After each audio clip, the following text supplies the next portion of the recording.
Welcome students in this video on MCQs based on single phase transformer part 2। Students आपका हार्दिक स्वागत है इस second part में जिसमें हम ट्रांसफॉर्मर सिंगल फेज ट्रांसफॉर्मर के रिलेटेड कुछ बेसिक MCQs को डिस्कस करेंगे। So let's begin. Here on the screen you can see questions and their options. First question is, for a transformer with primary turns 100, secondary turns 400, if 200 volt is applied at primary, we will get dash। अगर transformer के primary turns 100 हैं जिसको हम N1 से denote करते हैं, secondary turns जो N2 400 है और 200 वोल्ट अगर हम सप्लाई देते हैं प्राइमरी वाइंडिंग को, यानी V1 होगा हमारा 200 वोल्ट, तो हमारा सेकेंडरी वोल्टेज क्या होगा उसके लिए ऑप्शंस दिए हुए हैं। As we know N1 upon N2 is equal to V1 upon V2। इसमें N1 N2 और V1 की वैल्यू आप रिप्लेस करके यहाँ पे V2 की वैल्यू निकाल सकते हैं जो आएगी 800 volt at secondary. So answer is B. For transformer with primary turns 400, secondary turns 100, if 20 ampere current is flowing through primary, we will get dash. Question है कि ट्रांसफॉर्मर में प्राइमरी टर्न्स अगर 400 हैं N1, सेकेंडरी टर्न्स N2 आपके 100 हैं और 20 ampere आपका primary winding का करंट है यानी I1, तो सेकेंडरी में करंट कितना होगा वो आपको बताना है, जिसके लिए 4 ऑप्शंस दिए हुए हैं। बट हमें पता है कि N1 upon N2 is equal to I2 upon I1 होता है, तो इस फॉर्मूले में आप N1 N2 और I1 की वैल्यू रिप्लेस करेंगे तो आपको I2 की वैल्यू मिल जाएगी जो होगी 80 ampere. Option A is the correct answer. Please I recommend ये कैलकुलेशन आप खुद करके देखें और आंसर निकालें। कुछ भी क्वेरी है आप कमेंट बॉक्स में कमेंट कर सकते हैं। Third question, a single phase transformer has specifications as 250 kilo volt ampere, 11,000 volt to 415 volt, 50 hertz. What are the values of primary and secondary currents? Students यहाँ पे सिंगल फेज ट्रांसफॉर्मर के कुछ specification दिए गए हैं। Power rating 250 kVA, primary secondary voltage 11,000 volt and 415 volt respectively, and its frequency 50 hertz are given.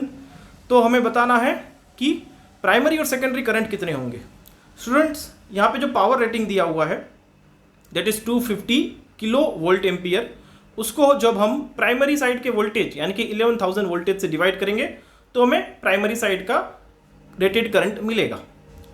और ऐसे ही 250 kilo volt ampere जो पावर रेटिंग है उसको हम सेकेंडरी साइड के वोल्टेज यानी कि 415 वोल्ट से डिवाइड करेंगे तो हमें मिलेगा सेकेंडरी साइड का करंट। ठीक है, पावर को हम वोल्टेज से डिवाइड करते हैं तो हमें करंट मिलता है। तो ये कैलकुलेशन जब आप करोगे तो आपका आंसर कुछ option C, primary current equal to 22.7 ampere and secondary current 602.4 ampere आपका आएगा। So the correct answer is option C. If resistance R of secondary winding of an electrical transformer and K is the transformation ratio, then the equivalent secondary resistance refer to primary will be dash. यहाँ पे अगर आपका secondary winding का resistance R है और आपका transformation ratio के दिया हुआ है, तो equivalent secondary resistance refer to primary side क्या होगा वो बताना है। यानी कि यहाँ पे हम क्या कर रहे हैं, इक्विवेलेंट सर्किट की अगर बात करें तो जिसमें हम सेकेंडरी रेजिस्टेंस को प्राइमरी साइड रिफर कर रहे हैं, ट्रांसफर कर रहे हैं। तो जब भी हम सेकेंडरी रेजिस्टेंस को प्राइमरी साइड ट्रांसफर करते हैं तब हम जो हमारा ट्रांसफॉर्मेशन रेशियो के है उसके स्क्वायर से उसको डिवाइड करते हैं, यानी कि यहाँ पे ऑप्शन आएगा आपका R divide by K square. ठीक है, that is my equivalent secondary resistance referred to primary side. और ऐसे ही अगर आपको कोई प्राइमरी साइड का रेजिस्टेंस सेकेंडरी साइड पे अगर रिफर करना हो, यानी कि हम equivalent primary resistance refer to secondary side अगर आपको पूछा हो तो वहाँ पे हम के स्क्वायर से R को मल्टीप्लाई करते हैं। बट यहाँ पे रिफर टू प्राइमरी साइड पूछा हुआ है सेकेंडरी रेजिस्टेंस, तो आंसर आएगा R डिवाइड बाय के square. Which winding of the transformer has less cross sectional area. नीचे दी गई वाइंडिंग में से किसका क्रॉस सेक्शनल एरिया यानी कि उसका क्रॉस सेक्शनल एरिया जो है वो लेस होगा। तो हमको पता है कि जितना करंट रेटिंग कम रहेगा उतना ही क्रॉस सेक्शनल एरिया कम रहेगा, because current is directly proportional to cross sectional area. तो यहाँ पे हाई वोल्टेज वाइंडिंग आंसर होगा, क्योंकि जितना वोल्टेज ज़्यादा होता है उतना हमें पता है कि करंट की वैल्यू कम रहती है। सो answer is HV winding, high voltage winding. Which of the following is not considered in the standard voltage scale for power supply in India? इनमें से कौन सा वोल्टेज जो है वो एक स्टैंडर्ड वोल्टेज स्केल नहीं है इंडिया में? तो हमें पता है कि 11 kV जो है, 33 kV, 66 kV हमारा वोल्टेज स्केल यूज़ होता है, बट 122 किलो वोल्ट हमारा यूज़ नहीं होता है इंडिया में। That's why answer is option D. Next question, the voltage transformation ratio of a transformer is defined as ratio of. यहाँ पे वोल्टेज ट्रांसफॉर्मेशन रेशियो की डेफिनेशन हमको पूछी हुई है कि वो किस दो चीज़ का रेशियो है। तो हमें पता है कि वोल्टेज ट्रांसफॉर्मेशन रेशियो जो है वो secondary induced EMF to primary induced EMF E2/E1 जिसको हम डिनोट करते हैं वो होता है। तो ऑप्शन होगा आपका option C. Next question, which of the following equation correctly represents the exact phasor diagram of transformer? Students यहाँ पे थोड़ा ध्यान दीजिए, यहाँ पे बहुत सारे कुछ 4 इक्वेशंस जो है वो सिमिलर लगते हैं आपको, बट हमें यहाँ पे क्वेश्चन दिया हुआ है कि कौन सा जो इक्वेशन है वो फेजर डायग्राम ट्रांसफॉर्मर का जो होता है उसको रिप्रेजेंट करता है करेक्टली। तो यहाँ पे जो 4 ऑप्शंस हैं उसमें कई जगह पे आपको प्राइमरी साइड और सेकेंडरी साइड के पैरामीटर्स को कंबाइन कर दिया है, which is not correct thing. जैसे कि ऑप्शन बी और सी को देखिए आप, जहाँ पे V1 = E1 + I1R1 + J I2X2 दे दिया है, और ऑप्शन सी में भी हमें कुछ V2 = E2 + I1R1 + J I1X1, यानी कि सेकेंडरी और प्राइमरी के पैरामीटर को यहाँ पे कंबाइन कर दिया है, विच इज़ नॉट करेक्ट।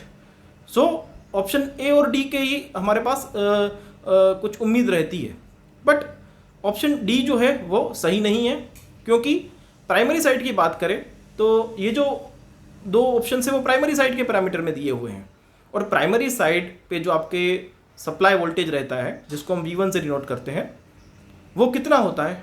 तो वो जब हम वोल्टेज V1 अप्लाई करते हैं प्राइमरी साइड को तो कुछ EMF इंड्यूस होता है प्राइमरी वाइंडिंग में जिसको हम E1 से डिनोट करते हैं, और कुछ जो वोल्टेज ड्रॉप होता है वो आपका वाइंडिंग का इंटरनल रेजिस्टेंस और रिएक्टेंस की वजह से होता है, जिसको हम I1R1 और J I1X1 से डिनोट करते हैं। तो फाइनली हमारा जो पिक्चर रहेगा वो कैसा रहेगा कि V1 अप्लाई किया और उसमें से कुछ पार्ट जो है वो वाइंडिंग के रेजिस्टेंस और रिएक्टेंस की वजह से ड्रॉप हो जाएगा, और बाकी का जो EMF होगा वो आपको प्राइमरी वाइंडिंग में इंड्यूस होता हुआ दिखेगा, जिसको हम E1 से डिनोट करते हैं। तो ये जो वोल्टेज ड्रॉप रेजिस्टेंस और रिएक्टेंस की वजह से होता है उसको अगर हम E1 में ऐड कर दें तो हमें प्राइमरी सप्लाई वोल्टेज V1 मिल जाता है, जिसको हम फेजर डायग्राम से रिप्रेजेंट करते हैं। तो इसीलिए जो ए ऑप्शन है वो करेक्ट है, जिसमें E1 में हमें I1R1 और J I1X1 को ऐड करके V1 की वैल्यू बताई गई है। ऑप्शन डी में देखिए E1 - I1R1 + J X1X1 दिया हुआ है, तो इसीलिए करेक्ट ऑप्शन होगा आपका option A. Next question, hysteresis loss and eddy current loss is directly proportional to dash respectively. यहाँ पे हिस्टेरेसिस लॉस और एडी करंट लॉस जो है वो किसके डायरेक्ट प्रोपोर्शन में है, ऐसा हमें पूछा गया है, और ऑप्शंस में कुछ फ्रीक्वेंसी और फ्रीक्वेंसी के स्क्वायर का कुछ हमें कॉम्बिनेशन दिया हुआ है। पर हमें अगर इक्वेशन पता है तो हम बता सकते हैं कि हिस्टेरेसिस लॉस जो है वो फ्रीक्वेंसी के डायरेक्ट प्रोपोर्शन में है, और एडी करंट लॉस जो है वो फ्रीक्वेंसी के स्क्वायर के डायरेक्ट प्रोपोर्शन में है। इसीलिए आंसर होगा option A, F and F²। Next question, what will happen to hysteresis loss if voltage is doubled, load is doubled and frequency is how?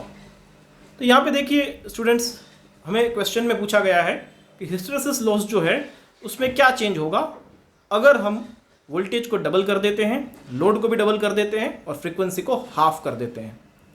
तो हमें ये तो एक बात पता है कि जो हिस्टेरेसिस लॉस है वो कांस्टेंट लॉस है, वो लोड पे डिपेंड नहीं करेगा, but we also know that hysteresis loss is directly proportional to voltage and is also inversely proportional to frequency. तो वो हिस्टेरेसिस लॉस जो है वो वोल्टेज के डायरेक्ट प्रोपोर्शन में है, जबकि फ्रीक्वेंसी के इनवर्स प्रोपोर्शन में है। इसीलिए वोल्टेज अगर डबल करोगे तो हिस्टेरेसिस लॉस डबल होगा, बट साथ में ही फ्रीक्वेंसी आपने हाफ कर दी है तो फिर से वो हाफ हो जाएगा, यानी डबल करके आप हाफ करोगे तो हिस्टेरेसिस लॉस में कोई चेंज नहीं होगा। इसीलिए आपका आंसर जो सी है will remain same is the correct option. Next question, in a given transformer for given applied voltage which of the following losses remain constant irrespective of load changes. तो हमें ये बहुत से सिंपल सा यहाँ पे क्वेश्चन दिया हुआ है कि कौन सा जो लोड है वो कांस्टेंट रहेगा irrespective of load changes. Load में चेंज होने के बावजूद कौन से लॉसेस जो हैं वो कांस्टेंट रहेंगे। तो हमें पता है कि हिस्टेरेसिस लॉस और एडी करंट लॉसेस जो हैं वो लोड पे डिपेंडेंट नहीं है, इसीलिए correct answer is option C. Variations in a hysteresis loss in a transformer dash. जो हिस्टेरेसिस लॉस जो है ट्रांसफॉर्मर में वो किसके प्रोपोर्शन में है।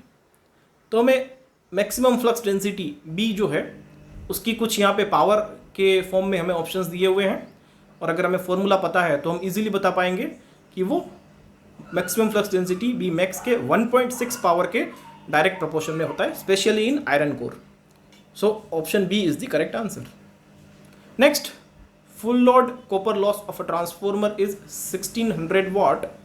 At half load the copper loss will be dash. हमें दिया गया है कि ट्रांसफॉर्मर में फुल लोड कॉपर लॉस जो है वो है 1600 वाट।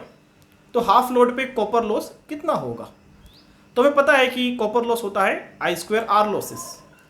तो यहाँ पे करंट अगर आप हाफ करोगे, ठीक है, हाफ लोड पे करंट आपका हाफ हो जाएगा, तो I2R में I की जगह पे I/2 हो जाएगा, और I/2 का अगर स्क्वायर करोगे तो वो हो जाएगा I²/4, यानी कि आपका कॉपर लॉस हो जाएगा I2R डिवाइड बाय 4। तो यहाँ पे I2R की वैल्यू जो दी गई है वो है 1600 वाट। तो 1600 वाट डिवाइड बाय 4 करोगे तो आपको आंसर मिलेगा 400 watt. That is the correct answer, option D. So next question is silicon steel used in laminations because it reduces dash. Silicon steel जो है जो लेमिनेशन में यूज होता है वो क्यों होता है, उसका हमें रीजन बताना है कि वो क्या रिड्यूस करता है, कौन से लॉसेस को रिड्यूस करता है। As we all know we particularly use this type of material to reduce hysteresis loss. So option A is the correct answer. If the supply frequency of the transformer is increased the iron loss will dash. अगर हम supply frequency को increase करेंगे तो iron loss में क्या change आएगा। तो हमें पता है कि आयरन लॉस जिसमें एडी करंट और हिस्टेरेसिस लॉस होते हैं वो दोनों फ्रीक्वेंसी के डायरेक्ट प्रोपोर्शन में, हिस्टेरेसिस लॉस फ्रीक्वेंसी के, जबकि एडी करंट लॉस फ्रीक्वेंसी के स्क्वायर के डायरेक्ट प्रोपोर्शन में है। तो जब हम फ्रीक्वेंसी इंक्रीज करेंगे तो दोनों लॉसेस इंक्रीज होने वाले हैं। That's why option C is the correct answer. Which of the following loss in a transformer is zero even at full load. Full load पे भी ट्रांसफॉर्मर के कौन से लॉसेस यहाँ पे जीरो रहेंगे। तो हमें ऑप्शन से कुछ core loss, friction loss, eddy current loss and hysteresis loss. So as we all know यहाँ पे ट्रांसफॉर्मर जो है वो है स्टैटिक इलेक्ट्रिकल मशीन, यानी उसमें मूविंग पार्ट कोई नहीं होता है, तो उसमें फ्रिक्शन और विंडेज लॉसेस होते ही नहीं है। तो ऑप्शन बी जो फ्रिक्शन लॉस है वो आपका करेक्ट आंसर रहेगा यहाँ पे। Next, a shell type transformer has dash. Shell type transformer में क्या होता है। यहाँ पे हमें शेल टाइप और कोर टाइप का कंपैरिजन बेसिकली बताना है। तो कोर टाइप के कंपैरिजन में शेल टाइप में क्या होता है, तो एक एडी करंट जो है वो हाई एडी करंट लॉसेस होते हैं, या रिड्यूस्ड मैग्नेटिक लीकेज होता है, या नेग्लिजिबल हिस्टेरेसिस लॉस होता है, या can not be determined. But यहाँ पे मुझे पता है कि जब शेल टाइप ट्रांसफॉर्मर है तब कंस्ट्रक्शन में वाइंडिंग के अक्रॉस में आपका कोर मटेरियल रहता है। That's why option B reduced magnetic leakage is the correct answer. Next question, during open circuit test OC test of transformer what will happen. तो यहाँ पे मुझे ऑप्शंस हैं, primary is supplied by rated kVA, primary is supplied full load current, primary is supplied current at reduced voltage and primary is supplied rated voltage. तो open circuit test के time हम primary winding को rated voltage देते हैं। That's why correct answer is option D. Next, in OC test all the power supplied is utilized for. Open circuit test में जब हम power देते हैं इनपुट साइड पे तो वो किस चीज़ के लिए यूटिलाइज होता है, किस चीज़ को ओवरकम करने के लिए। ऑप्शंस हैं copper losses, iron losses, windage losses, cannot be determined.